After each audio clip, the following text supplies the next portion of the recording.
Hello everyone, I am Priya Khanal I am Mansi Srivastava and I am Nihagiri, and today we are going to demonstrate our build-up, which is non-invasive real-time health monitoring system. So let's start with the presentation first.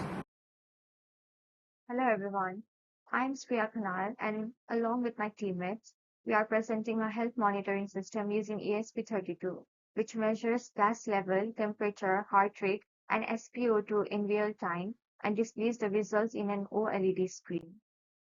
Why this project matters? Rising demands. Today, there is a growing demand for portable healthcare devices, especially for continuous monitoring at home. IoT opportunity.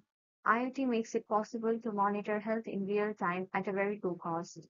However, most clinical devices are expensive, so our goal is to build a simple, affordable alternative to measure our heart rate. Moving forward, problem statement. The challenge is to build a system that can monitor multiple health parameters simultaneously, provide real-time output, and remain low cost and easy to run. Our system monitors gas, temperature, heart rate, and SpO2 and works completely standalone without any cloud dependencies. Moving forward to objectives. Our major objectives while building this project was to measure VOC gas level using MQ2 analog sensor. To measure VOC gas, acetone level is specifically for diabetes detection. So we have used acetone gas in this. Measure body temperature using DS18B20 one-wired sensor. To measure heart rate and SpO2, we have used MAX 30102 I2C sensor. To process sensor data, three-level classifications for parameters have been used. And finally, display safe or unsafe status on OLED. Now, let us look at the system architecture. Here we can see on the screen, the sensors we have used are MQ2 gas sensor, temperature sensor, and pulse oximeter sensor. Our microcontroller is ESP32, and then we have used OLED display to show all the system outputs in the display. It continuously reads sensor data, processes it, applies decision logic, and updates the OLED display. The system works in a loop using polling-based approach. Now let us look at the hardware components. The first hardware component is ESP32 microcontroller. ESP32 microcontroller is a 32-bit MCU with Wi-Fi and Bluetooth, which handles all sensor polling and decision logic. Secondly, MQ2 gas sensor detects VOC gas, which is acetone gas over here, via analog output. It requires a brief warm-up period before stable readings. Next, a MAX 30102 sensor. It is an optical sensor measuring heart rate and SpO2 over I2C using IR signal processings. Now another sensor is DS18B20, which is a digital temperature sensor using one-wire protocol. And lastly, we have used OLED display, which is a 128 into 64 pixel display over I2C, which shows live reading and safe unsafe alerts. Now moving forward to our microcontroller ESP32. ESP32 is a powerful 32-bit microcontroller and with Wi-Fi and Bluetooth. It has a built-in ADC, I2C, and GPIO pins, which makes it ideal for interfacing multiple sensors. It acts as the brain of our system. Now let us look at MQ2 gas sensor. MQ2 detects gases like smoke, alcohol, and VOCs. It outputs an analog signal which is read using ADC. We take multiple readings and average them to reduce noise. Based on the value, we classify gas levels as low, medium, and high. Now my teammate will continue further. Hello, I'm Mansi and I'm going to explain about the MAX 30102. MAX 30102 measures the heart rate and SpO2 using infrared and red light. It works on the principle of light absorption in blood. Data is processed using an algorithm to calculate BPM and oxygen saturation. And let's go to the now I'll explain about the DS18B20. DS18B20 is a digital temperature sensor It uses a one-wire protocol and gives accurate readings with 12-bit resolution. Based on temperature, we classified it as low, normal, or high. So now again we'll go to the OLED display. So OLED display is used to display all the values in real time. It shows the gas level, heart rate, SpO2, temperature, and system status. If a pulsar sensor fails, it shows pulse off. So now I'm going to explain you all about the wiring and connection. This slide shows how the sensors are connected to ESP32 using different communication methods. The MQ2 gas sensor is connected to GPIO34 and use analog input through the ADC. The DS18B20 temperature sensor is connected to GPIO4 using one-wire protocol. The MAX30102 and OLED display both use the IC2 communication and are connected to GPIO 21 and 22. All the components share common ground, and MQ2 sensor uses 5 volt while the other sensor uses 3.3 volt. Now I'm going to explain about the decision logic and threshold. So in this system, we use threshold-based logic. System becomes unsafe if gas sensor is less than 3500, heart rate becomes abnormal, and SpO2 should be greater than 92. Otherwise, it remains safe. So going on to the working principle, the system works in 5 steps. They are um, acquire sensor data, process data, apply decision logic, display output, and repeat continuously. This ensures real-time monitoring. So going on with the gas detection logic. So here we take 10 reading from the MQ2 and average them.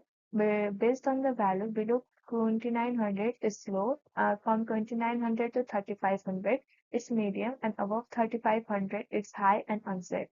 We'll go through the temperature logic now. So in temperature logic, the temperature is classified as below the 36, it is declared low. 36 to 37.5, it is declared normal, and above 37.5, it is declared high. This helps to detect abnormal conditions. Now I'll like to call my friend and she will explain about other things. Hi, I'm Nihal. I'll continue the further presentation from here on. Let's understand the heart rate and SpO2 logic. So we collect 50 samples from the sensor and compute the values. If no finger is placed or the system feels it shows any value, and we have also kept the timer system to avoid the system blocking here. The decision logic that has been used on the system is the system first is start as a safe. If any condition crosses the given threshold value, it becomes unsafe. This ensures the quick detection of the any abnormal activities or health conditions in the human body. Like, if is there any temperature increase, like human body temperature increase, or is the heart rate is between the given threshold like 60 to 100, and the SpO2 level and the gas readings as well. The algorithm that has been used in this system, like throughout this process, is like firstly when the system analyzes the sensors, and then it reaches the gas sensor value. It has been classified into low, medium, and high, and then it reaches temperature value, which has also been classified in low, normal, and high value. It reaches the HR and SpO2 value. Check the thresholds. If it falls between the given threshold, then it determines safe or unsafe according to the threshold value that has been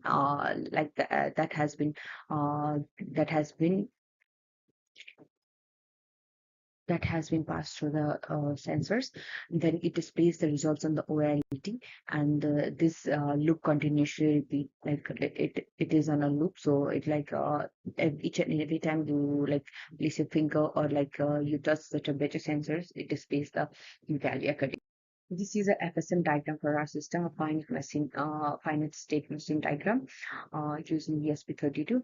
So firstly, the system system and the sensors get initializes. The sensor reads the value, processes the value, and it makes the decision according to the threshold that has been given to it.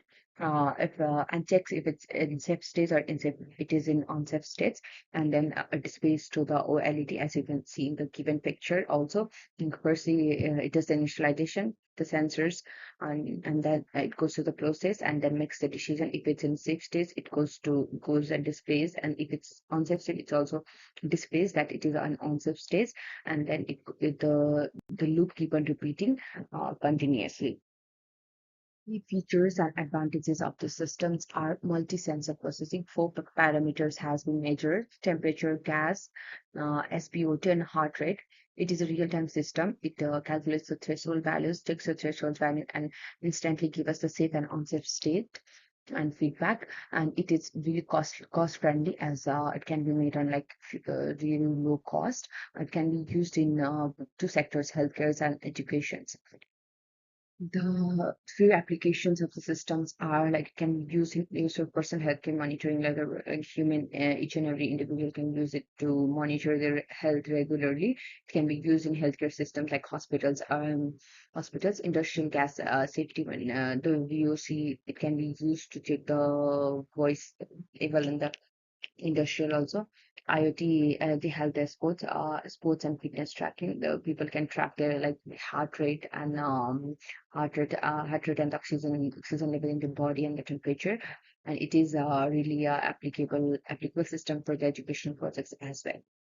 Future scope of the system. We can add IoT connectivity, um, integrating using like a mobile app, send alert notification if the state is unsafe, and we can add cloud data storage as well. The key takeaways from this prototype is demonstrate that effective real-time health monitoring is achievable with affordable off-the-shelf components, making it a powerful foundation for more advanced IoT health projects.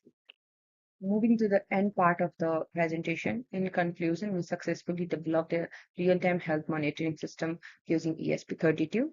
It integrates multiple sensors, processes data efficiently, and provides instant, safer, and set output/feedback. The system is low cost, reliable, and has a strong potential for future IoT-based healthcare applications. Thank you so much. So now I'll explain the hardware implementation of our project. This system has been built around the ESP32 microcontroller, which acts as the main processing unit. So all other sensors like the MQ2 sensor, max sensor, and OLED, and the temperature sensor all has been connected to the ESP32. So this is a MQ2 gas sensor. It gives the analog output, which is connected to the ESP32 using the brown wire. It helps identify the breath-based metabolic changes. This is the Max 3012 sensor, which is used to measure the heart rate and SpO2 of human body. It uses I2C communication. So SDA and SCL pins have been connected to the microcontroller. And this is the temperature sensor DS18B20. It used to measure the body temperature, and it uses one wire communication. So one pin is directly connected to the microcontroller. So and it also has a pull-up register in here for the stable communication between them. This is the OLED display, which shows all the sensor recordings in a real time. It also uses IC2 communication, so it shares the same SDA and SLC pins with the Max one. And this breadboard, it connects all the components without soldering. So the power is distributed from the breadboard to all other components. So the simple working summary of this is the overall: the sensors collect the data, ESP2 processes it, and the output is displayed on the OLED screen. So now we are going to show you the working demonstration of our health monitoring system. As you can see that our sensors are glowing, that means we have connected our system to the laptop for power supply. Now I'm going to show you the working of our temperature sensor DS18B20. So I'm going to put the sensor in between my arms for the temperature taking. As you can see in the LED display that the temperature is fluctuating, but it is fluctuating very slightly. So for better demonstration, I'm going to be using hot and cold water to show you proper demonstration. So now I've taken a glass of very cold water, so I'm just gonna dip the temperature sensor inside. Now we have dipped the sensor in the water for a while. Now you can see that the temperature has dropped down and it is showing 19.62, which is low. Now we are going to put the sensor in hot water and show you the change in temperature. Dip the temperature sensor in hot water. So the threshold we have set for the temperature is, if it is below 36 degrees Celsius, then it is low. If it's between 36 to 37.5, it is normal. Right now you can see it's 37.38 degree, which is normal. But now it has increased to 37.81 and now it shows high. So this is the working of our temperature sensor. Now we are going to show the gas sensor, which is MQ2. So this is the gas sensor.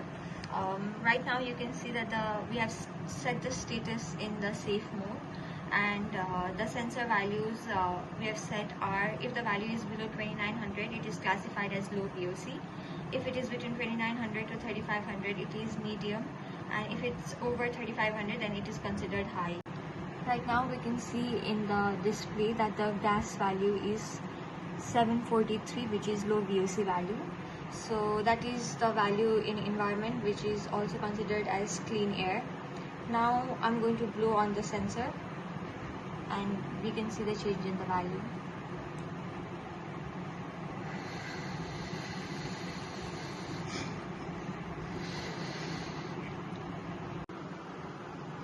As you can see in the LED display that the value has slightly increased. To show the better result, we are going to blow a matchstick and then see the change in the fluctuation with the smoke from it. Now we are going to check the sensor with the smoke.